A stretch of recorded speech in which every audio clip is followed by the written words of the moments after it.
छत्रपती शिवाजी महाराज की जय। धर्मरक्षक श्री संभाजी महाराज की जय। भारत माता की जय। विठाला विठाला विठाला विठाला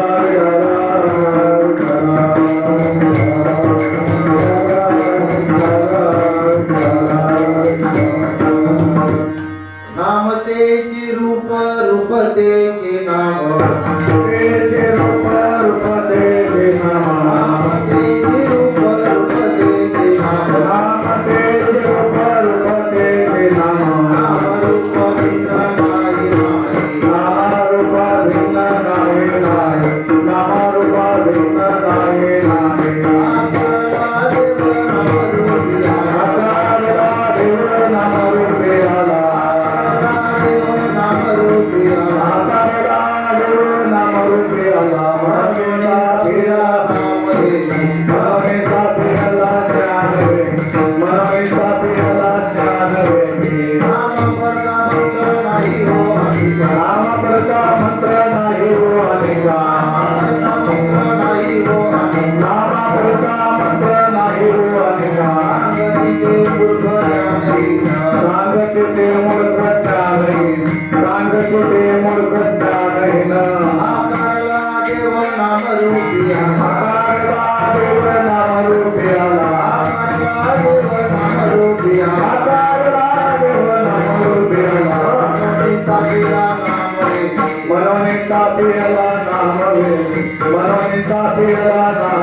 कीर्तन रूपी शिवी कीर्तन अभंग आपल्या समोर दाखवला तो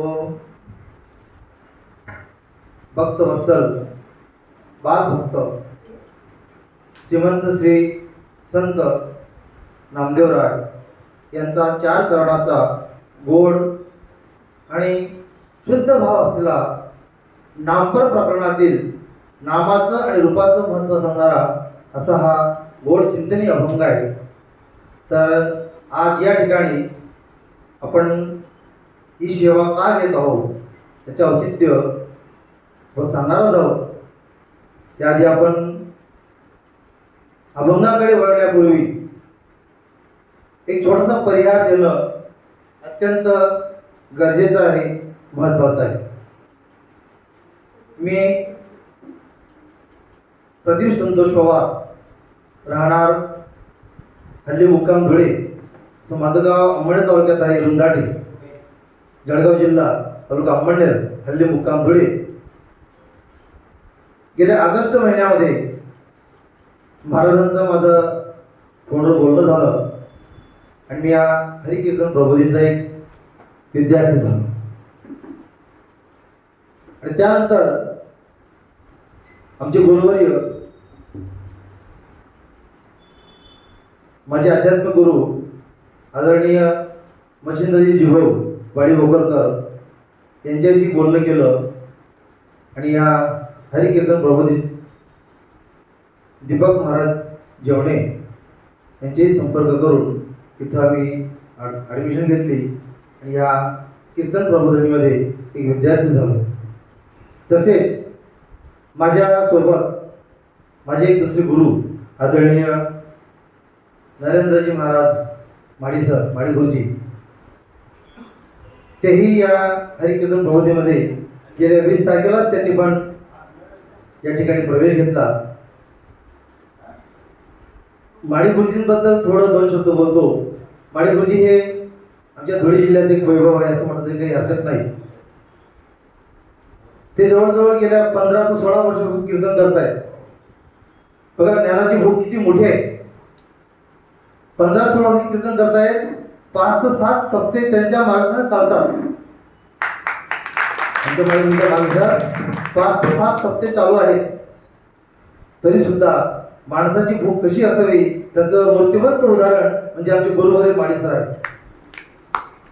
आणि जेव्हा आम्ही जेवढे सरांचं आम्ही लेक्चर ऐकतो ऑनलाईनला, तर त्यांनी बोलावं आणि आपण फक्त ऐकत राहावं. असा कोणता विषय नाही हो, असा कोणता विषय नाही. तुम्हाला स्तुती होईल, ठीक आहे, पण ते करणं पण गरजेचं आहे. असा कोणता विषय नाही तो जेवढे सरांना माहीत नाही, जेवढे गुरुजींना माहीत नाही. कुठलाही विषय छेडा तुम्ही, त्याच्यावर सहज आणि खूप मार्मिक आणि उदाहरणा दाखल आपल्याला उत्तर मिळतं. म्हणजे विचारणारा सुद्धा चक्रामध्ये पडतो की मला हे अपेक्षित नव्हतं. त्याला एकच शब्दात एका वाक्यात उत्तर माहिती असतं. आमचे जेवढे गुरुजी ते 1 तास बोलून जातात. म्हणजे इतकं त्यांचं सकाळी परिचय करताना सरांनी सांगितलं की त्यांचं ज्ञान किती प्रगल्भ आहे. हे त्यांच्या उंचीपेक्षा पुस्तकं जास्त त्यांनी वाचून काढले असतील किंवा लिहिले असतील. हे खरंच त्यांना समर्पक असं उत्तर आपल्याला सकाळी मिळालं. तर गुरुजींबद्दल जेवढं बोला तेवढं कमी, कारण या क्षेत्रात माणूस आल्यानंतर तो संसाराच्या नावे घालून या शून्य वाढताही पुण्य धर्म केला. त्याप्रमाणे त्यांनी संसाराच्या नावाने पूज्य घातलंय आणि आमच्या सुवर्णताई जेवणे हे त्यांना समर्थक साथ देत आहेत. म्हणून त्यांच्यासाठी आपण जोरदार टाळ्या वाजवत आहोत. कारण भक्ती ही शोळावरची पोळी आहे. भक्ती करणे तर सोपं नाही. आपण म्हणतो भक्ती भक्ती म्हणजे काय? भक्ती ही देवाचं नाम आणि देवाचं रूप, हे दोघे जेव्हा एकत्र येतात, नाम आणि रूप, तेव्हा कुठे भक्तीला सुरुवात होते. आणि आपण अजून पहिल्या पायरीवर सुद्धा नाही. संत कान्होपात्रा पायरीवर येऊन देवाशी लीन झाल्या भक्तीच्या रूपाने. आपण तर अजून पाहिलं सुद्धा नाही देवाच्या. ज्यांचा आज अभंग घेतलाय नामदेवरायांचा, ते नामदेवरायांची पहिली पायरी आहे. पांडुरंगाच्या मंदिरात आपण गेलो तर नामदेवरायांची पहिली पायरी आहे. आणि या पहिली पायरीच्या भक्ताचा आपण आज अभंग घेतलाय. नाम तेची रूप, रूप तेची नाम, नाम रूप नाही भिन्न भिन्न. त्याचा सरळ भावार्थ जर आपण पाहिला या अभंगाचा, तर भगवंत आणि त्याचं नाम हे वेगळं नाही हो, एकच आहे. कसं एक आहे त्यावर पुढे बघू जाणार नाही. दुसऱ्या कडक काय सांगतात की जो निर्गुण निराकार भगवंत आहे, रूप नाही रंग नाही नाही निर्छाया, अनंत तुझी माया पांडुरंगा, की त्या देवाला रंगही नाही, त्याला रूपही नाही. मग तो आला कसा? त्याला आकाराला कोणी आणलं? आकार आणणारा कोण? तो आकाराला आला, म्हणून त्याला मी नाव दिलं आणि म्हणून त्याला नाम विधिवर स्थापन केलं. तिसऱ्या वेळेला काय म्हणतात? नाम मंत्र. नाम मंत्र, देवाचा जे नाम आहे तेच मंत्र आहे, तोच देव आहे. आणि मग ते कोणी सांगतात ना, या बाबाकडे जा, त्या बाबाकडे जा, ही फुंकर घाला, ती फुंकर घाला. किती फुंकारा घातल्या, देव मिळणार? देव आशाने पिळणार नाही रे, देव काही बाजाराचा भाजीपाला नाही. देवासाठी भावच पाहिजे. त्याला काय अपूर्ण आहे देवाला? देवाला काय लागतं? भाव. तो फक्त भावाचा वकील आहे, त्याला दुसरं काही लागत नाही. आपण त्याला खूप नैवेद्य दाखवा, त्याला पाणी वावळा, काही नका करू, फक्त त्याला काय द्याये? भाव. एकविध भावाची कारण. देवाला फक्त भाव लागतो. आणि जर त्याला आपल्याकडे भाव असेल तर त्याला यायला वेळ लागत नाही. कोणासाठी गेला त्याचं उदाहरण बघू. कोणासाठी धावून गेला, कसा धावला, केव्हा धावला, हे सर्व उदाहरण आपल्याला मिळतात जेव्हा आपण वाचन करतो. कारण हे म्हणून शिकलो, गुरुजी समोर बसले, एका शब्दावरून ते कीर्तन करू शकतात. एका शब्दावर आवाज दिलं नाही, फक्त मंत्र शब्द दिला गुरुजींना, तर मंत्रावर पूर्ण आपलं कीर्तन नाही, 3 तास नाही, 2, 4, 5, 6 तास बोलते फक्त मंत्रावरती. म्हणजे हे चिकित्सक वृत्ती कशी असावी, तर ती आमच्या आदरणीय गुरुजींसारखी असावी. जसा एखादा डॉक्टर असतो, तो डॉक्टर एखाद्या आजाराचा त्याला शोध घ्यायचा असतो, तर तो त्याच्या मुळापासून सुरुवात करतो. आणि त्यासाठी होमिओपॅथी सर्वात बेस्ट ॲलोपॅथी आहे. तिथे काय करतात, त्याचं मूळ कुठून सुरू झालं आणि मग मुळावर त्याला औषधं घालतात आणि मुळापासून त्याला नष्ट करतात. शेवटच्या कडव्यात संत नामदेव महाराज सांगतात की नामापणे नाम केशव केवळ जाणती प्रेमळ भक्त भले. कोण भक्त, कोण प्रेमळ भक्त, याचा आपण सर्व विचार करणार आहोत. विठ्ठला विठ्ठला विठ्ठला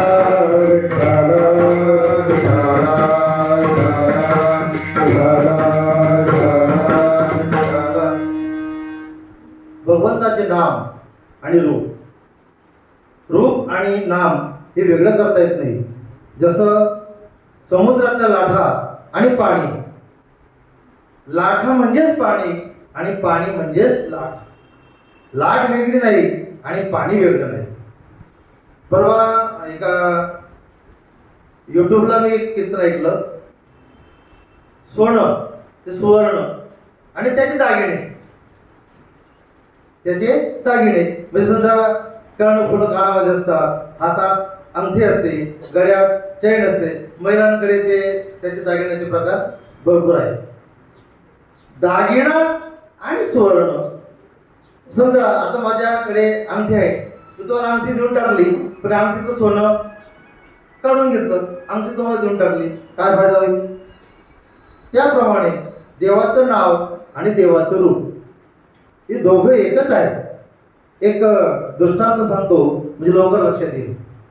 काय झालं, एका मुलाची परीक्षा घ्यायची ठरलं. मुलगा पंगत होती, त्यासाठी स्वयंपाक तयार केला आणि त्या मुलाला सांगितलं की तुला या ज्या भांडणाऱ्या बाया येतील त्यातून तुझी आईला ओळखायचं आहे. अट एक होती की तुझ्या डोळ्यावर पट्टी असेल आणि भांडणारी बाई एक शब्द बोलणार नाही. मग कोण बोलेल? तुझ्या पाठीमागे एक माणूस उभा राहील आणि तो सांगेल या बाईकडे भात आहे, तुला पाहिजे का, असं मी तुला सांगणार. तू तेव्हा सांगायचं येस किंवा नो. तो म्हणे माझी पण एक गाड आहे, मी प्रमाण सांगेल. काय सांगेल मी? प्रमाण किती पाहिजे. ठीक आहे, स्वयंपाक तयार झाला, वाढणारे तयार झाले, मुलगा पण जेवायला बसला, डोळ्यावर पट्टी बांधली, पतवाळी ठेवली गेली, पतवाळी सर्व पदार्थ थोडं पहिले लावले गेले. त्यासाठी जेवायला सुरुवात कर. मग थोडा वेळ झाला, त्याचा भात संपत आला. एक ताई आली, भात घेऊन आली, मागून बोलतायत, म्हणे भात आहे, तुला पाहिजे का, म्हणजे द्या 2 चमचे. 2 चमचे भात टाकला. थोड्या वेळात डाळ गेली, महिला आली, एक ताई आली, जो डाळ पाहिजे का, द्या 2 चमचे. डाळ घेतली. थोड्या वेळा लगेच गुलाबजामुन तयारी, म्हणजे काय गुलाबजाम पाहिजेत का, मग द्या गुलाबजाम 2 द्या. पुरी संपली, पुरीवाली तयारी, म्हणजे काय पुरी पाहिजे का, म्हणजे द्या 2 पुऱ्या द्या. वाढलं गेलं, येथेचं जेवण झालं, परफेक्ट जेवण झालं. थोडा वेळ झाला, त्याच्या डोळ्याची पट्टी सोडली आणि मग सर्व वाढणाऱ्या महिला समोर उभ्या राहिला. तर त्याला प्रश्न केला की तुला ज्या वाढायला बाया आल्या त्या तुझी आहे कोणती. त्याने सहज डोळे म्हटले, डोळे बंद केले आणि एका शेताचं उत्तर दिलं की जी पुढी वाटणारी ती माझी आई होती. तेव्हा अचंबात पडलंय. त्याच्या डोळ्यावर पट्टी आहे. आम्ही एक शब्द बोललो नाही. त्याने ओळखलं कसं? तेव्हा त्याला विचारलं काय कसं ओळखलं? ते बाकीच्या महिलांना उत्सुक झाले ना, लवाडा म्हणजे तो पाहत होता. म्हण नाही देवा शपथ, माझ्या डोळ्याला काळी पट्टी बांधली होती, पांढरी पण नाही. जशी न्याय देवता असं ना, न्याय देवताला आमची न्याय देवता ही आली रे, काळी पट्टी बांधली तिला. तसं त्या मुलाच्या डोळ्यावरती काळी पट्टी होती. तो म्हणे मला काही दिसलं नाही. मग तो ओळखलं कसं बरोबर की पुढे वाढणं तुझ्यामध्ये असं? तेव्हा त्याने सांगितलं अहो आईची माया किती वेगळी असते हे सांगायची गरज आहे का? म्हणजे मी काय सांगतोय, नाम आणि रूप म्हणजे आईचंच रूप मुलात असतं आणि मुलाला आई नाव देते. म्हणजे तिचं नाव तिचंच रूप कोण आहे? तो मालक आहे. मग तो ओळखलं कसं? सोपी गोष्ट आहे. पहिले भात वळायला काय आली, त्याला 2 चमचे दे, तिला 2च दिले. दुसऱ्या वेळेला डाळ वळायला आली, त्याला 2 चमचे दे, तिने पण 2च दिले. तिसऱ्या वेळेला गुलाबजाम वळायला आली, तिने पण 2च दिले. चौथ्या वेळेला मी पुढ्या मागितल्या 2 आणि त्या वेळा दिले 4. ही तिचं प्रेम आहे. हे तिचं माझ्यावरचं प्रेम आहे. जसं ती मला तिच्या रूपात पाहते तसं मी सुद्धा तिला तिच्या रूपात पाहतो. तसं भगवंताचं नाम आणि भगवंताचं रूप हे एकच आहे. हे अभंगाच्या पहिल्या जणात मला सांगतात. नाम तेचे रूप, रूप तेचे नाम, नाम तेचे रूप, रूप तेचे नाम, नाम तेचे रूप, रूप तेचे नाम, नाम तेचे रूप, रूप तेचे नाम.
देवाचं नाव आणि देवाचं रूप हे दोघं गोड आहे.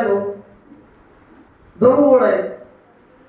देवाचं नाव किती गोड आहे, देवाचं रूप किती गोड आहे.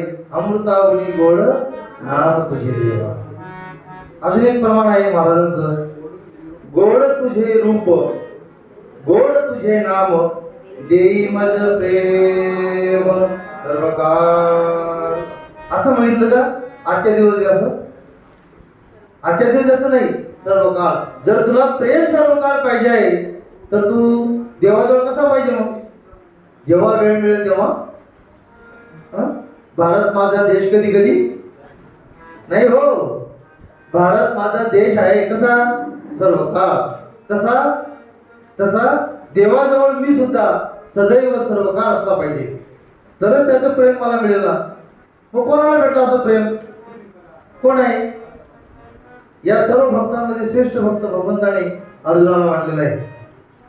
अर्जुन, अर्जुनाला देवाचं प्रेम मिळालं. कसं मिळालं? किती मिळालं? तर अर्जुनाच्या रोमारोमात कृष्ण नाव यायचे. कृष्ण कृष्ण कृष्ण कृष्ण. जसं देवाच्या रोमारोमात राधे राधे राधे राधे असं नाव यायचं, तसं अर्जुनाच्या रोमारोमातून कृष्णाचं नाव यायचं. म्हणून अर्जुन हा देवाचा सर्वात प्रिय भक्त होता, प्रेमळ भक्त होता. आणि तेच रूप नामदेवाने घेतलं. आणि म्हणून नामदेवांना देवाचं सतत प्रेम मिळत गेलं. म्हणून नामदेवाच्या हातून दूध प्याले, दूध पियो मोरे गोविंद लाला, दूध पियो मोरे गोविंद लाला, दूध पियो मोरे गोविंद लाला, दूध पियो मोरे गोविंद लाला, दूध पियो मोरे गोविंद लाला, दूध पियो मोरे गोविंद लाला, दूध पियो मोरे गोविंद लाला, दूध पियो मोरे गोविंद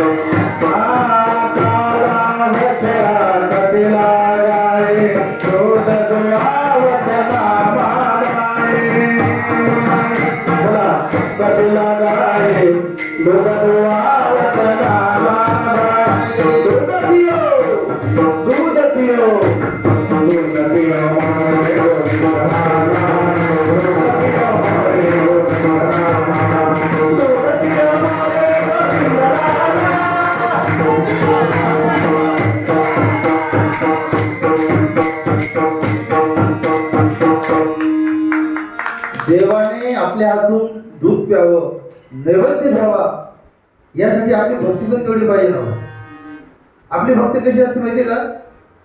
आपलं दर वार आला की देव बदलतो आपण. वार आला, सोमवार आला, हर हर महादेव चाललो आपण, बम भोले, एक लोटाभर जल, सब समस्या का हल, धन्य हो प्रदीप जी मिश्रा का. तिथून निघालो की आलो आपण मंगळवारी. आईचा जोगवा जोगवा मागेन बयाचा जोगवा जोगवा मागेन, आईचा जोगवा जोगवा मागेन बयाचा जोगवा जोगवा. आपण वेळ संपत आली, भरपूर बोलायला आहे. बुधवार आला की आपण पांडुरंगाकडे जातो, गुरुवार आला की दत्तगुरूला पेढे वाहतो, शुक्रवारी परत आली आमची अंबामाय संतोषी माता की जय, शनिवारी परत मारुती महाराजांचा विजय असो, आणि रविवारी प्रसाद महाराजांचा विजय असो. म्हणजे कसं आहे बघा ना, बघा आपले साथीदार, एका बाजूला मारुती महाराज आहेत, दुसऱ्या बाजूला प्रसाद महाराज आहेत, आणि माझ्या मागे नरेंद्र महाराज उभे आहेत, समोर दीपक महाराज मला उजेड देत आहेत. म्हणजे कसा संयम धुवून आला आहे. गोपाल कुमारी जय गोपाल कुमारी, गोपाल कुमारी जय गोपाल कुमारी, गोपाल कुमारी गोपाल कुमारी